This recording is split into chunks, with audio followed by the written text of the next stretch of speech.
Good evening, everyone, and welcome to TrainWorlds Facebook Live. Thank you very much for joining us today. And we have a very special guest, and we actually tried to do this before last week, but unfortunately, I think all of Facebook was like over flooded with webinars and seminars and Facebook Live videos that we got shut out by Facebook. So we had to do it on Instagram. So if you caught it on Instagram, thank you for watching. But this is round two with the famous George, and he was graciously accepted to come back, even though we weren't able to make it happen last time. So thank you very much, George. Hey, glad to be here. I always enjoy doing these for you and your customers. So you and I have a great relationship. I think the world of you guys in your store. So I'm always happy to do this for you. Well, thank you, George, and I think the whole decoder world loves you and your information that you put out there. SoundTraxx has and George himself has done a tremendous amount of videos, tutorials about DCC topics, how-tos, just really how to get you into the hobby, and also some more advanced stuff for the people out there that are really hardcore into trains and need those advanced features and functions. SoundTraxx has you covered. SoundTraxx, just to start it off, happy birthday, happy anniversary, congratulations. 30 years, George. 30 years. 30 years as industry leader in SoundTraxx, in sound and DCC technology. It's fantastic. And I think about it, I've been here just over 11, so just over a third of the entire life of the company I've been here. So it's actually amazing and fun. And what they say, when you love what you do, you don't work a day in your life. And I haven't worked in over 11 years, so it's been a lot of fun. Yep. And please send Nancy our love and tell her we say congratulations. And it's just a tremendous accomplishment to be in business for that long. So everyone there is a tremendous success. And absolutely.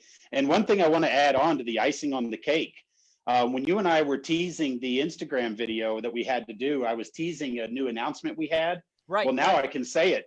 Okay. What is it? We are two-time Model Railroaders Reader's Choice Award winner, not runner-up, winner for favorite sound decoder. So thank you to you and all of your customers for voting for us in the Model Railroader magazine. I do think this is a big accomplishment. It definitely goes to show that factory installed doesn't necessarily always mean the best. Well, so that's a big deal. And that's great to hear. And I will say this, I think probably one of the biggest reasons why you guys have won that award is because the service, you guys are actually manufactured in America. And so the quality is there, the service is there, and you guys have a hell of a product. So kudos to you guys, and congratulations to all of you guys. Well, great. Thank you very much. We appreciate that. And I do want to extend this to all of your customers as well. If you guys do it, once we get through this and everybody gets able to travel again, and you guys come out to Durango, contact us. Let us know. We'll be happy to show you our factory and show you around. We're proud of what we do. We are built here. And one of the things that building here does, it also allows us to test as well, and a lot more thorough than you're going to get from something built overseas or through contract manufacturing. Because we have a lot of pride in the quality of the product. And so there's multiple places during the assembly process where the decoders are tested to make sure that you and your customers get a working decoder the first time. Yep. And George has a bed and breakfast as well. I could give you his personal cell phone number if you need some arrangements. I think we're getting a bad connection here. But on to some real trains. And I just want to thank everyone out there for their continued support and just patience during this time. It's been extremely difficult for not only us, but other retail stores around the world. So we really appreciate the support in the train industry and the patience. I mean, the emails that we have been receiving, it's just unbelievable. Very heartwarming, just filled with support and people wishing us the best. So we really want to thank you, and also everyone out there who is putting their life on the lines right now. We tip our caps to you guys, the nurses, doctors, first responders, everyone working, grocery stores, everyone out there. So we thank you guys. But Absolutely. So our concept behind all these webinars is to really just give you guys something to, do in the meantime when you're bunkering down. So George has a special seminar for you guys that he's going to kick it off. George. So today we have for you we're going to do a decoder installation on this brand new Athearn SD40T-2. Now, this is one of the more easy installations that we can do during this live video. We do have other instances where we do a little bit more difficult installations, and that's where I encourage everybody to subscribe to our YouTube channel, where we, as he mentioned, we do a lot of videos to try to help educate you guys and help you understand what's going on. Because once upon a time, I was the guy on the other side of these screens, and I didn't know what I thought I knew. And now that I'm in the industry, I'm trying to disseminate as much as that as I can, because if you don't know about a particular feature or way something works, then you kind of be limited because you may be afraid of it for one reason or another, or you may think it's more complicated than it actually is. And so one of the things we're trying to do is to help get that information in your hands, so that the only limitation is what you want to do with your trains. And Right. So if you really want to, learn how to use DCC, with all the different brands that are out there, we teach you what's going on behind the scenes, what's going through the wires. And that's some of the things that we do during those webinars. So I would encourage you guys to subscribe and go through, use the downtime and get caught up on a lot of those videos that we post there. We have the webinar series where it's based on a training class. I know, Kenny, we've invited you out here multiple times to come out to do the training classes. And so these webinars are based on those classes to help get you up to speed, not just what are the features of the decoder, but what is DCC, what is sound? I mean, what is the science of sound? We talk about speakers need baffles all the time. Why? What does that mean? And we talk about that in the webinars. We even go so far as to teach you how to solder and how to use a soldering iron. And we're going to do that a little bit here today.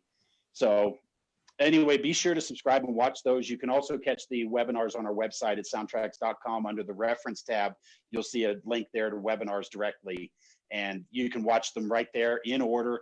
And we try to post them about every month, every 2 months. We try to get something new. So if you're not getting the notification, subscribe to our newsletter and you'll get the information when we do the next webinar.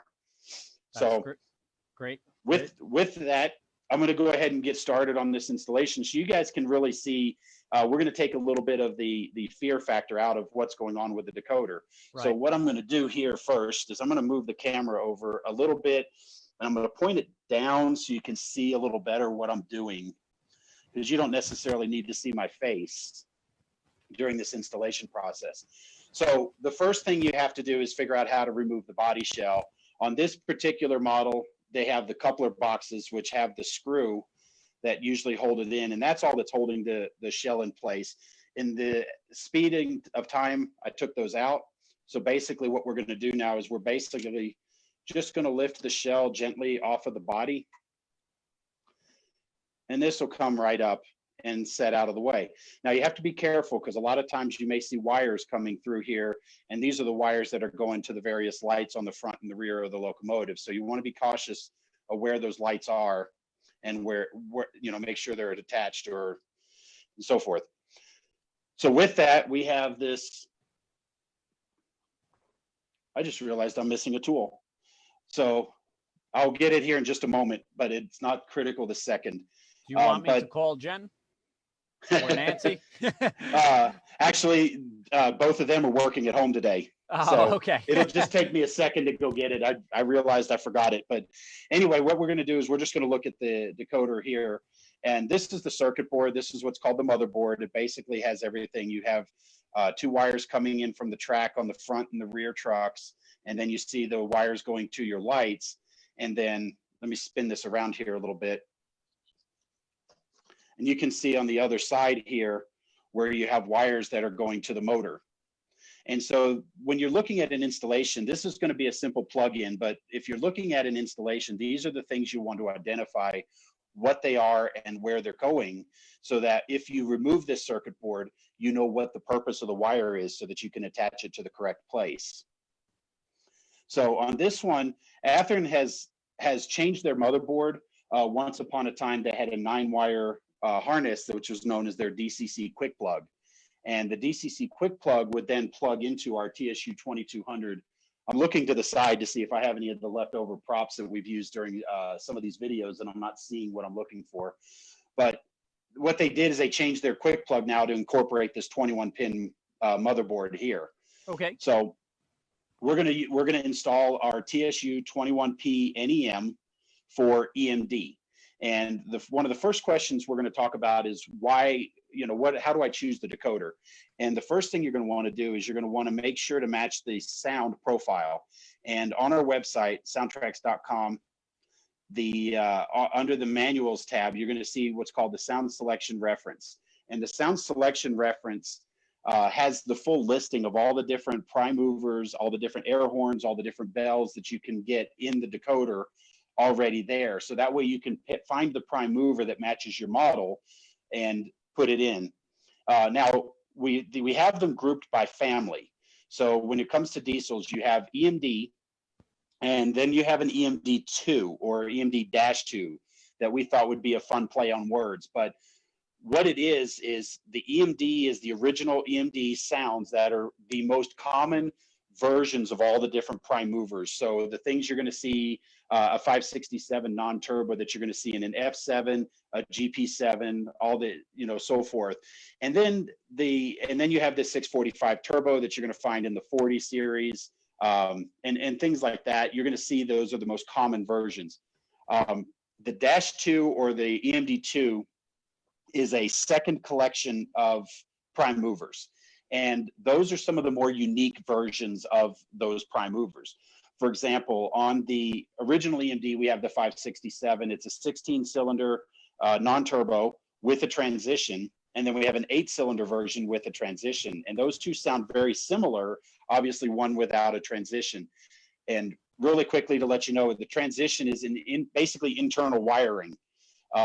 When in the early days, to get traction motors going, they would wire it in parallel so that all of them were getting full power. Once the train got to speed, the transition would essentially rewire them to series now so that they would basically be able to conserve energy and maintain the train speed as opposed to having to use it all for torque. But anyway, they sound very, very similar. But in the EMD2, we actually have a 12-cylinder version of the 567, which was good for a lot of the switchers, SW7, SW9, 1200s, and so forth. And it has more of an Alco feel to it. It has that loping kind of a diesel engine. It's like when I first walked in, I said, "Oh, cool, we got a new Alco." And our audio engineer looked up and said, "No, that's an EMD." I said, "What?" And that's when we found out it was a 12-cylinder 567, and it has that Alco-y lope to it. So one of the other ones that's in the EMD2 is the 20-cylinder 645 that you're going to see in the SD45 series. Okay. And there's a few of the unique ones. So that's one of the ways that you can do. You can look at the reference on our website to find out which decoder. Other families is Alco. So all of the Alco prime movers are on the one decoder, and then all of the GE are on one decoder. And then we have what I call the land of misfit toys, known as the Baldwin and others. And this is the one that just didn't justify different part numbers for each of the different ones. So there's 4 Baldwins, Galloping Goose is where that lives, the Whitcomb, the Genset, and even the UP gas turbines all live on the Baldwin and others because they're all considered an other. And so these are some of the things that, some of the ways to select the decoder. So in this case, this is an SD40T-2. So we're going to use the EMD in the 21 pin. And so this is the decoder right here. And the reason it's in an anti-static bag is because, as you mentioned in the beginning, we did this in Instagram a week ago. So I basically undid the installation so that we can show you here. So I don't have a fresh, clean package to take it out of, but you still be able to see the decoder. So this is the 21 pin decoder. And this is going to plug in right here. But the first thing you're going to notice is that there's a dummy plug. And this is basically a jumper plug that attaches the track pickup wires to the motor, to the lights, and basically bypasses all the different independent control that the decoder would offer. And so the first thing we need to do is remove that. And so what we're going to do is we're going to carefully grab it on each side and gently pull up, because what you don't want to do, you don't want to pull on one side or the other, because these pins are very thin and they can easily bend. So if you try to pull up one side and it does this, where it kind of goes off to one side, these pins can bend on the end. So you want to pull up evenly, and it'll just pull right up. It's a tight fit, but it pulls basically right up off the circuit board. And this is the dummy plug that we're talking about right here. Gotcha. So we can take this and set it aside, or we can throw it at the cat, whatever we want to do. And then we're going to take our decoder here, and then we're just going to line it up. Now, the one thing I want to point out is the black plastic header is on top. And so when it's a 21 pin, there's 2 rows of 11 pins, but you're going to see that this one right here does not have a pin. And I know it may be hard to see in the camera there, but if you look through the holes on the decoder, there's actually the same one is actually blanked out on the bottom of the pin. So that's one way you can key it to make sure it lines up properly. Okay. So we're just going to take this, we're going to set this down, and we're going to press this into place. And that 21 pin header will help hold it in place. There's your decoder installation. Now we will need to do the speakers, and that's where I need to go get this tool, because we need to remove this weight out of the way so that we can put our speakers right here. And so we need to take these 2 screws out. So this, I just forgot to grab a Phillips head. So I'm going to go grab a Phillips head. And if anybody has any questions up to date while I'm running and grabbing this real quick, if you want to ask away while I'm walking, I should be able to hear you. I should be back in a second. Yep. And while George is walking away, we carry the full line of SoundTraxx at TrainWorld.com. You could go under manufacturers and click under SoundTraxx, and you'll have all their decoders, sound decoders, non-decoders, speakers, baffles, all that good stuff. And a little fun fact, Blackstone Models, which is HON3, is actually made by SoundTraxx. And they're the manufacturer, and it's actually a nice little line, and it seems to be growing. So little fun fact.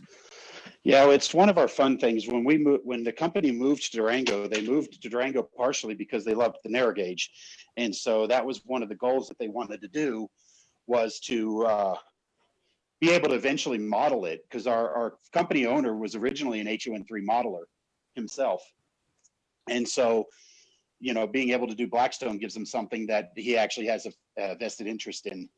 So, all right, so now I'm back. I've got my screwdriver.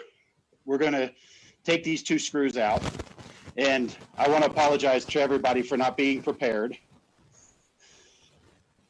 No problem. So this weight just removes right out of the way. Now, on the sound-equipped versions of this model, you would get or come equipped with an economy, and they have a housing here that actually comes with 2 of the cube speakers, and it fits right in the same place. But this one was a non-sound, so they've got a little slug weight. And at the end of this installation, I'm going to share a neat little secret for you guys if you're worried about losing weight in a model. But we're going to take that and we're going to set that aside. And then the first thing we're going to need to do is we're going to take some double stick foam tape. This is just the same 3M tape that you can get at your local Walmart. Nothing fancy, nothing special. We're just going to measure this, and then we're going to take a X-Acto knife, and we're just going to cut it. We're going to put it down in place. And now we're ready for speakers. So what I did on this installation was I'm going to use 2 of our mini cube speakers, and that's part number 810154. These are 2 of our cube speakers, and I will say that I sort of cheated a little bit in advance. I did wire them up already, so they'd have the wires. So the only soldering we're going to do are the 2 wires here to the motherboard. But these 2 speakers are wired in series. Now, one of the questions I get asked is, why 2 speakers? Well, there's actually 2 reasons. Number one, and most important, is that these small speakers are actually rated at 0.7 of a watt, which means if you power them up with higher, you potentially can burn the voice coil. this decoder actually is capable of putting out up to 2 watts.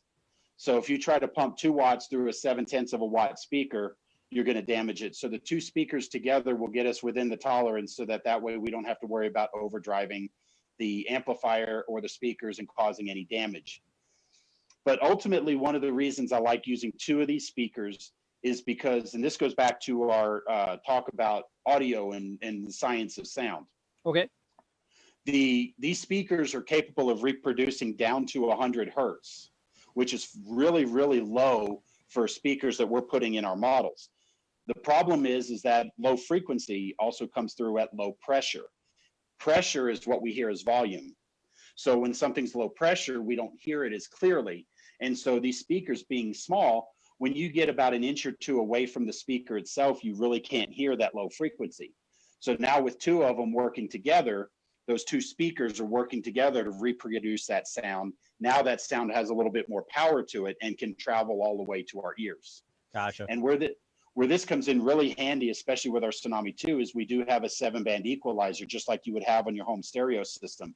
So we can boost up some of those low frequencies to also help, now that we have speakers capable of doing it, to really get that nice audio quality that you're expecting out of a model. Right.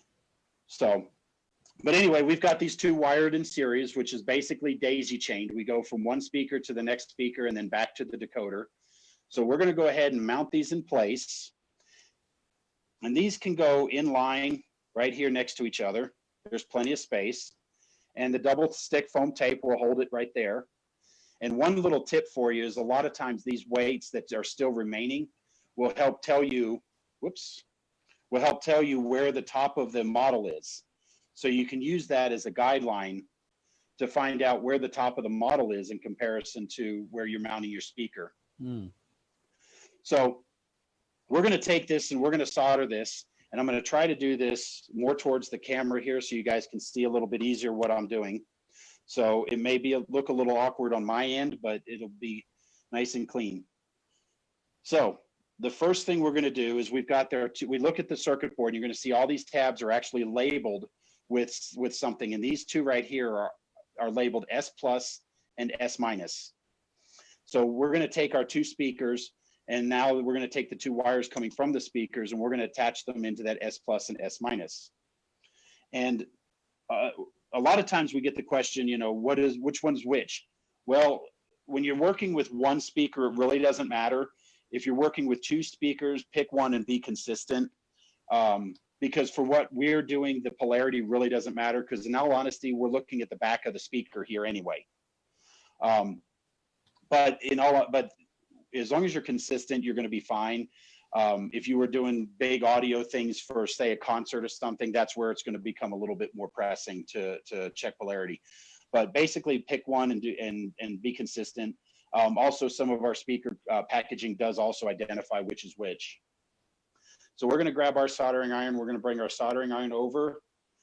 We're going to bring our tube of flux, and we're going to bring our solder. And what we're going to do is, this is a flux that's just a paste type flux that we're just going to put a little dab here on the connections. And the flux is a really cool element because it does help the solder flow a lot better into your joints, so that you get more professional looking connections when you make your solder joints.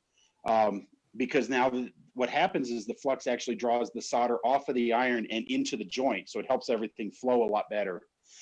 So I highly encourage using this, but do make sure you use use flux that's designed for work with printed circuit boards. There's a lot of different types of flux out there, including things like pipe fitting flux. I know a real common one for brass model builders is called Tix brand, TIX. And all of these are really high acidic content, and they can actually attack the components on the circuit board and cause random failures. And it's one of the biggest returns that we get. Most people don't know that there's different types of fluxes. So now that we've got our flux, what we're going to do is we're going to take our soldering iron, which I've heated up here in the background. We're going to put a little bit of solder on the end of the iron. Let's clean the tip real quick. So now we're going to put just a little bit of solder on the end of the iron here. Now we're going to take our wire and we're going to put it using a pair of tweezers here, we're going to put it through the hole on the circuit board. And then I'm going to take my soldering iron. We're just going to hold it there for a couple of seconds. And then once everything cools, we pull our hand away, and now we've got a solid joint. No. And this soldering technique can be used if you're doing a hard wire installation or anything like that, because basically the soldering techniques are going to be the same. So now we're going to take the other wire. We're going to put just a little bit of solder on the end of it. Now remember, you don't need a whole lot of solder. You saw how quickly I did this. One tip you can do is if you have a solder on a roll like this, you can kind of take the measurement of the size of the pad that you're soldering to, and just kind of, I'll show you what I'm doing here, and just kind of put a little bend in the solder. And what that'll do is that'll say, okay, that's all the more solder I need to put into this joint. We've all heard the old adage, the bigger the blob, the better the job. Not with electronics. So we're going to take this. We've got our soldering iron. We're going to put the wire through the hole here. Now we're going to touch our soldering iron to the joint. And we're good. Now our soldering is done. So now we clean up our tip. And now we can put all of our tools away, because now this installation is essentially done. Except these speakers keep jumping out of this housing for some reason. I need to make sure. If you have this problem where they're popping out a lot, you can put a dab of silicone or like a liquid plastic cement just to tack hold them in place. It's really easy. Just make sure you don't get any on the actual cone of the speaker itself. And that's the fun of trains, the building, the putting things together. So it's a very cool thing once you learn it and get it down pat. Yeah, and I will tell you, it takes practice. I used to think I was good at soldering, and I mean, it does take a professional training in some cases. I mean, we've got training people that come out to our classes or to our facility to train our technicians downstairs as well as ourselves. I took the training class because I was part of the company, and so why not get certified for soldering? Sure. So anyway, so what we can do is test this model, or we can put it back together. I'm just going to go ahead and gently rest the body shell on here. I should have track power hot. We're going to put it on the track here. And I hear sound. So it looks like we're good.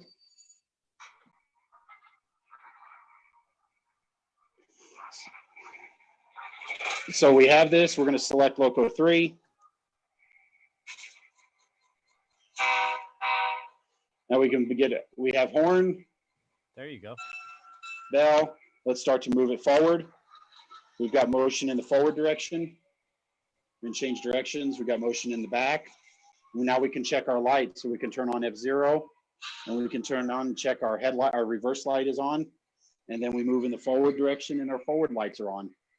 So this installation is done and ready to be buttoned up. So now what we do is we take our wires, and you just want to make sure they're all tucked up and away from the mechanism. What you don't want to make sure, you want to make sure that you do not get any wires into the mechanism or against the flywheels, because any of those wires can pinch and either cause problems down the line, or even potentially you can have issues where they'll bind the mechanism. They'll get caught between the flywheel and the body shell and not allow the flywheel to turn. So once this is in. And that was a quick install. I mean, that was 10 minutes, George, not even. Yeah, there was a lot of me blabbing, but yes, it was a quick installation.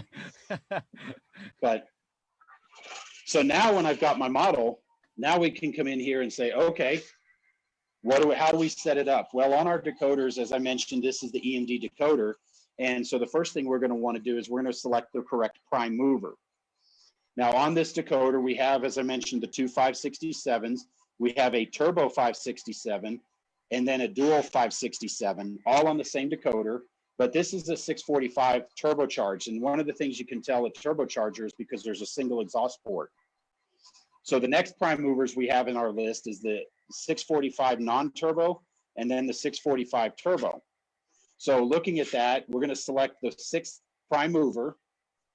So what I'm going to do is I'm going to take CV123, and this is just with any DCC system. I'm using a power cab here, but you can do this with any DCC system. I'm going to take CV123 and I'm going to select the prime mover that's going to be the turbocharged 567. So as you heard, the prime mover resets, and now you're hearing the prime mover starting up, and there's that turbocharger. Cool. And making any of these changes is as simple as a CV adjustment. So when it comes to the prime movers, I'm going to go ahead and mute him for a second. When it comes to the prime movers, we have up to 9 different diesel prime movers on each of the decoders. There's 44 different air horns to choose from, and there's 50 different bell recordings. And you can make all these adjustments and select the sound just by changing a CV value with any DCC system that you have. So if I want to change the air horn, we'll go ahead and unmute for a second.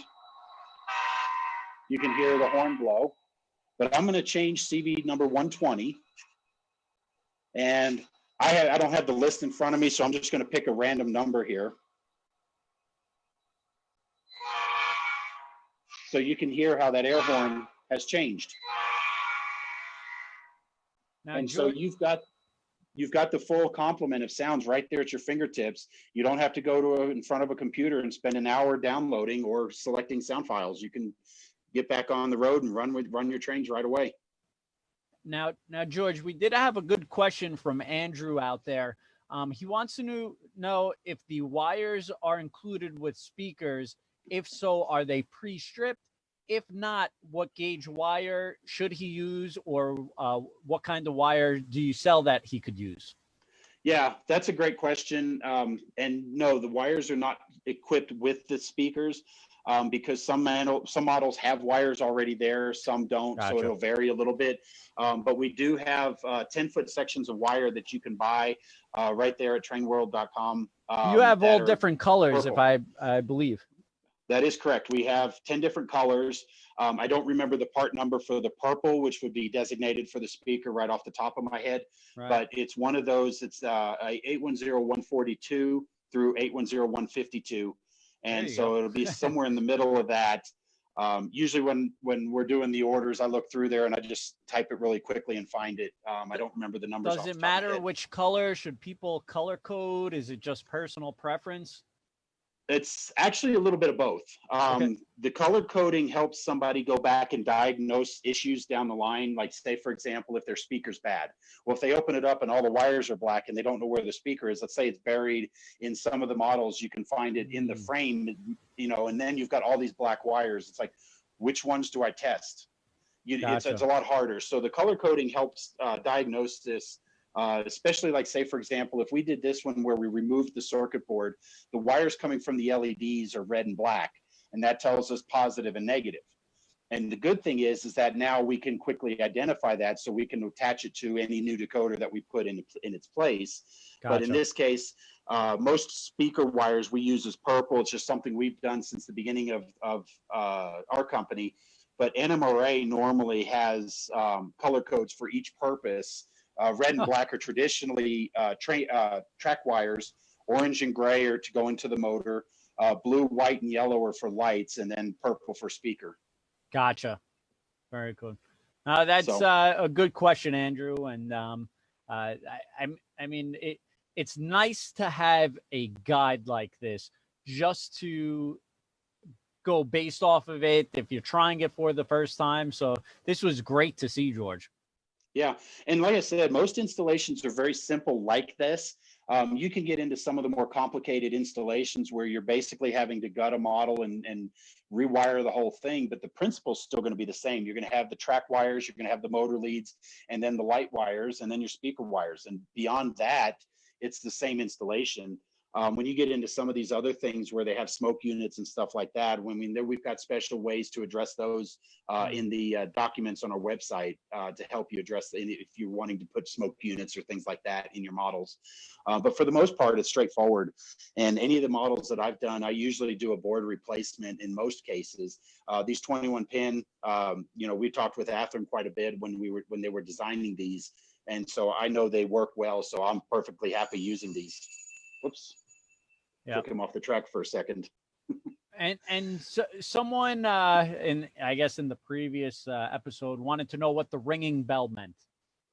So that ringing bell upon startup is what's called a low pressure alarm bell. And it's basically an alarm to the engineer if there's no oil pressure to shut the prime mover down before they damage it.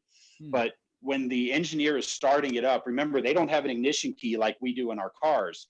And Right. so they have to go in and turn on the electrical systems first before they can fire up the prime mover. And then they have a manual start switch that's in the hood somewhere along here. And so when the decoder powers up, you hear that low pressure alarm bell, and then it kicks off as the engineer is now pulling that lever to start it and kick it over. Now, to kind of address along that line with our decoders, now that he's started up, I'm going to mute him again if you don't mind. With our decoders, we have and had current and former railroaders on staff. So we work closely with people who actually are in the field running these locomotives, whether it be modern diesels. The Durango and Silverton has steam locomotives running.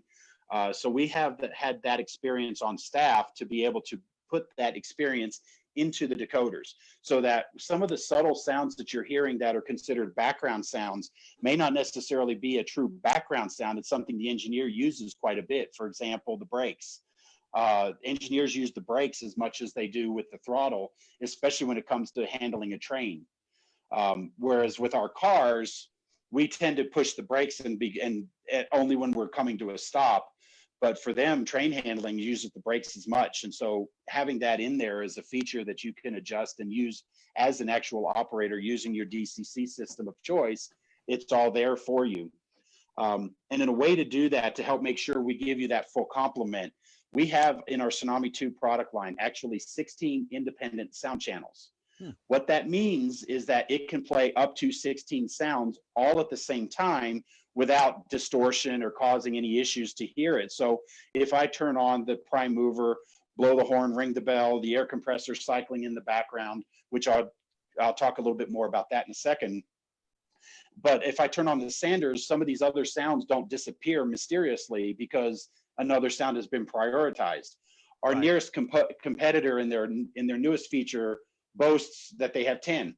Well, our economy, by comparison, has 12 sound channels. When economy is our budget sound system.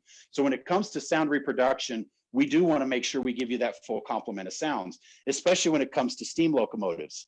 There's so many different sounds on a steam locomotive that you can hear. There's the injector, there's the dynamo, there's the air pressure steam rail let-offs, there's the cylinder cocks. You've got all these different sounds on a steam locomotive that you can hear that we didn't want to shortchange you because some other sound was playing.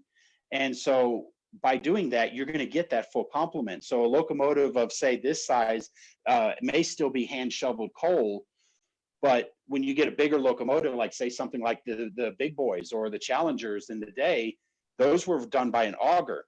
Well, that's still a sound that's going to play on your locomotive, even if it's sitting still or running, because that fire's got to be hot. So by priority, you're going to hear that auger sound on our decoder, and it's not going to prioritize over other sounds that are imperative to create that sound spectrum to recreate the model. We put so much detail work into, we want all the handrails, grab irons, piping, all this stuff on these models. We also want to hear it too. And that's one of the things that we do well, is that we've got that experience. So we know what the decoders are, or what the locomotives are supposed to sound like. Right. Now, Paul out there also had a good question. Can George talk a little about the use of the current keeper? Sure, absolutely. Which is a very popular product of yours. It is a very popular product. One of the things that, and I will say, let me speak to a little bit of the history of the current keeper and where it came from. With our original SoundTraxx Tsunami decoder, one of the things we had to do was our processor, in order to be able to do all the things it could do. Also, the byproduct was a little more power hungry than, say, most decoders of its time. And so if it would run across, say, a dead spot or something like that, the processor not getting that power would shut down and then restart up, because, and at that point you had to push it or move it past that dead spot. And so we did include a capacitor with it. The difference was with the motor decoders at the time, actually didn't have the audio. So you and I never heard it stop, but it was doing exactly the same thing. It was just more auditory, or how's the word I want to say it? It was just more visibly happening because the sound was shutting down. So, you know, we had a capacitor on there that was designed to keep it alive for about half a second. But what was happening is you get into a yard ladder or something like that, where you have all these dead frogs through the yard ladder. A short wheelbase locomotive may have the front truck on one frog and the other truck on the points, which may not be making proper contact. And so that's a potential loss of track power. Right. So enter what's called a current keeper. And a current keeper gives you up to 10 seconds of anti-stall power so that you can run your locomotive. And I've got this little 440 here because this one, it's a lot more imperative to have a current keeper, because on this particular model, there's only 3 wheels picking up power from each rail, 2 on the truck and 1 driver, because the other driver has a rubber tire on it, and then same thing on the other side. And if any of those 3 wheels can't pick up power, then the decoder may lose track power. Now, one thing we did with the Tsunami 2 is we did reduce the power consumption of the processor. So, and we also built onboard capacitance a little bit more, so that now the Tsunami 2 is a lot less susceptible to those track power losses. But in extreme cases like something like this, or going back to the yard ladder, somebody may want to install a current keeper. And so what the current keeper does is it gives track power to the processor so that it continue doing what it's doing until track power is restored, and then can live off of the track power coming to it. Now, I put this on here and I'm letting it sit intentionally because it takes about 1.5 minutes for the current keeper to charge, but it only takes about 10 or 15 seconds or so for it to drain out. And part of the reason for that is if you have a fleet with all equipped with current keepers, if you turn that DCC system on, all those high capacitance or high storage capacitors have, apparently I'm having a hard time with my brain today. All those high-powered capacitors are charging that inrush current on your DCC system could be detected as a short and then shut the layout down. So there's a limitation of the inrush charge, but then I still have full access to the power. So for example, here, I'm going to grab this guy here and I'm going to start moving him. We're going to start moving the locomotive here, and you can hear the bell. And this has probably been about 1.5 minutes. So we'll take it off the track and you can see it's still trying to move. And so the idea is that if you have a dead section of track or where the power is less than ideal. Wow, I mean, that's wild. It'll get you through. Now, this is obviously an extreme case because nobody should need that much power, but you can still hear the motor's dead, but the power is still going. So that just speaks to the power consumption of the decoder. Is the motor's the biggest current draw on that model. Right. So, but that's basically what it is. The biggest thing I tell people, it's a little cautionary, but at the same time, it's very important information, is that when your decoder is living on that current keeper power, it's also not receiving your DCC signal. So if you're trying to stop and you're relying on that current keeper power to keep that model running, you may want to consider adding extra wipers or something like that, because if you're not living on your DCC signal, then what happens is if you're trying to stop and you can't, that current keeper is going to keep going through. One of the biggest cases I've seen of this is modular layouts where they'll have a lift out bridge, and the approach sections to that bridge, if the bridge is up, are deadened because they don't want that decoder or that locomotive to run off the edge of the track. So if there's no power, the decoder or the model can't run. Well, with a current keeper, it certainly can now. And so that's one thing to kind of take into consideration when you're doing current keepers. There's ways around it, and we have a lot of stuff like that on our YouTube channel that we can help answer specifically, but that kind of gives you an overview of what the current keeper is. And all of our decoders do have provisions to add it one way or another, whether it's a 2-pin connector or wires to attach to. That's great. And Jeremy out there actually has current keepers installed in each one of his locomotives. So Oh, okay. it seems to be doing good, and people like it out there, which is nice. That's great. That's So, great. Well, we're happy to provide that for you.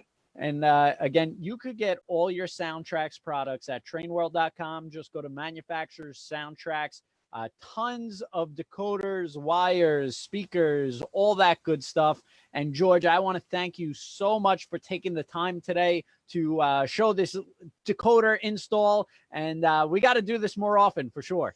Oh, I'm game. And especially now with the downtime, we're working part-time days here at the office and part-time at home. So Okay. let's coordinate another one, and we'll go into some of the features. Now that we've got the decoder installed, we can go into setting up the dynamic digital exhaust, which is one of the biggest features of our decoder, and talk about what it is and how it works and how to set it up. And we can do that right here on this table. That's awesome. And if you guys out there want to see something or recommend something, please let us know so we can make a video for you guys. If there's something you're having trouble with or something you want to learn more about, let us know so we can make a video. And George, thank you so much. We appreciate it. And thank you everybody out there for watching. And we'll see you guys soon. Thank you. Thank you, guys.